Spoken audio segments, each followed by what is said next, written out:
Mana hadis yang mengatakan musik itu haram? Jelas nih hadisnya. Hadisnya mana? Tuliskan.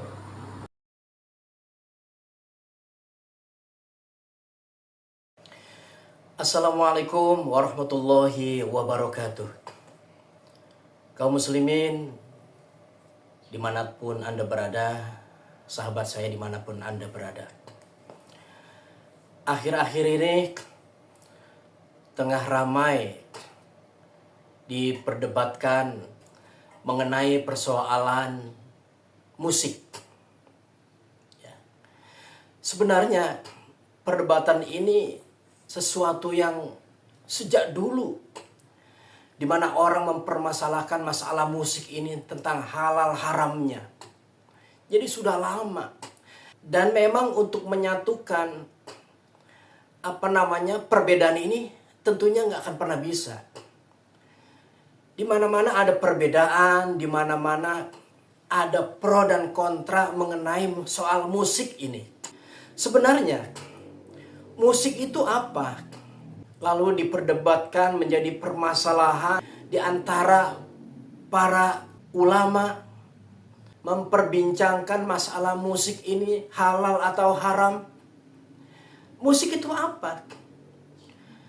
Kalau menurut saya sebagai orang yang awam, musik itu kan artinya suara, bunyi yang menghasilkan irama atau nada, itu namanya musik.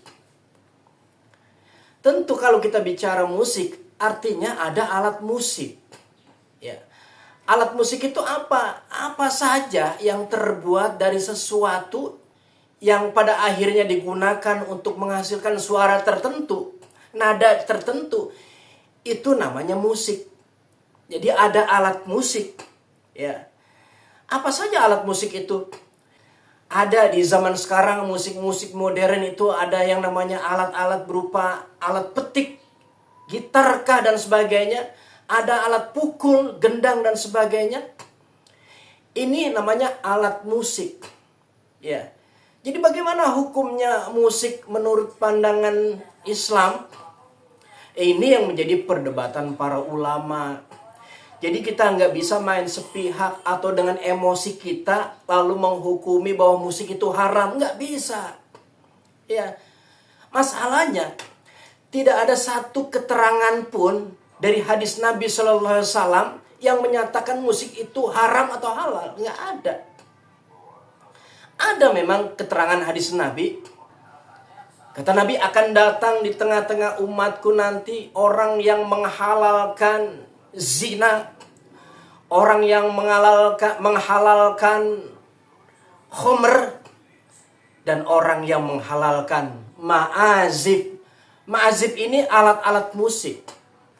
Dulu itu orang kalau melihat pertunjukan musik bisa meninggalkan sholat, meninggalkan ibadah, ngaji, ya ditinggal itu gara-gara musik. Harus diiringi lagi kalau ada musik itu dulu orang itu harus mabok. Nggak keren nonton musik tuh nggak mabok, nggak zina. Makanya musik diharamkan karena itu. Jadi mengharamkan musik itu sebenarnya karena ilatnya. Kita harus melihat ilatnya. Ya. Gara-gara musik orang jadi nggak sembayang. Gara-gara musik orang jadi nggak ibadah. Gara-gara musik orang mabuk, orang zina, disko tengah malam, campur baur laki-laki dengan perempuan, penyanyinya dengan membuka aurat, didendangkan dengan tubuh yang gemulai. Bagaimana musik nggak haram? Kalau pertunjukan semacam ini dari musik orang pada mabuk, dari musik banyak orang pada zina, maka musik menjadi haram dengan ilatnya semacam ini. Tidak pernah saya dengar satu ulama, satu kiai, satu habib mengatakan musik haram.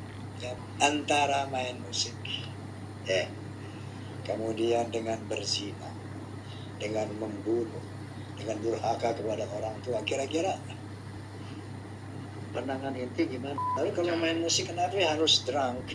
Ya harus minum dulu. 13 Oktober 73, saya mendeklarasikan Soneta sebagai the voice of Muslim, sound of Islam. Itu dengan komitmen bahwa nggak ada lagi drangkil, nggak ada mabuk-mabuk, nggak ada nyekek-nyekek botol, ya, nggak ada meninggalkan sholat. Sholat harus berjamaah. Jadi apalagi di sekarang ini ya, musik bisa digunakan untuk dakwah. Bagaimana musik digunakan untuk dakwah? Artinya, musik tidak digunakan sekedar untuk hura-hura. Jadi kita lihat lagi ilatnya. Kalau memang musik itu untuk dakwah, pencerahan orang, mengajak orang pada jalan Allah, ya. Jadi musik ini saya katakan tidak haram, boleh, ya. Banyaklah musik-musik di tanah air kita ini, ya, yang musiknya itu mengajak orang pada mengingat Allah.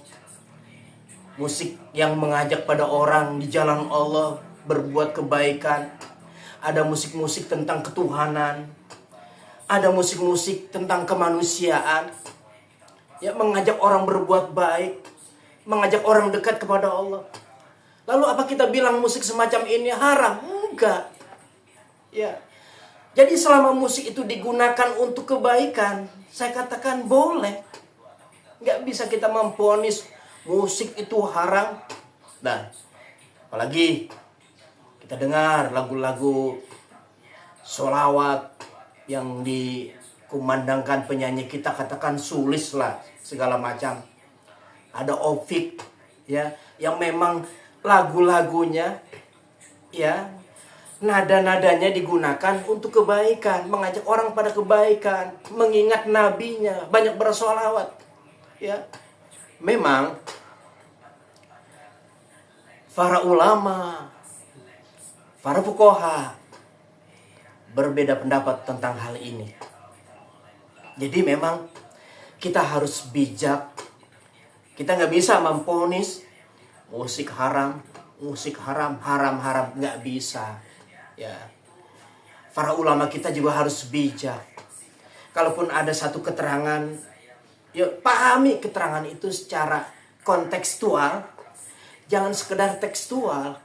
Ya, jadi nggak bisa kita memahami persoalan musik ini, karena memang ini sesuatu yang memang selalu diperdebatkan. Jadi bagaimana mengenai musik ini kesimpulannya? Jadi kesimpulannya musik itu, bagaimana ilatnya? Kalau memang musik itu digunakan untuk mengajak orang kepada Allah, mengingat orang pada satu kebaikan, saya pikir ini sesuatu yang boleh. Contohnya musik-musik di tanah air kita ada yang namanya musik soneta, ya, soneta. Banyak itu lirik-lirik lagu yang dibawakan Pak Haji Roma itu, yang liriknya mengajak orang pada satu kebaikan. Ya, ada lagu takwa, ada lagu judi. Ya, masa orang mengajak pada ketakwaan, persoalan cuma diiringi musik itu haram? Bagaimana ceritanya? Masa orang mengajak pada untuk menjauhi judi karena lagunya cuma diiringi musik itu haram? Jadi kita lihat dulu apa isinya. Kalau memang isi lagu itu mengajak orang pada ketakwaan, ya, menjauhi sesuatu yang haram, menganjurkan pada sesuatu yang ma'ruf, saya pikir ini sah saja.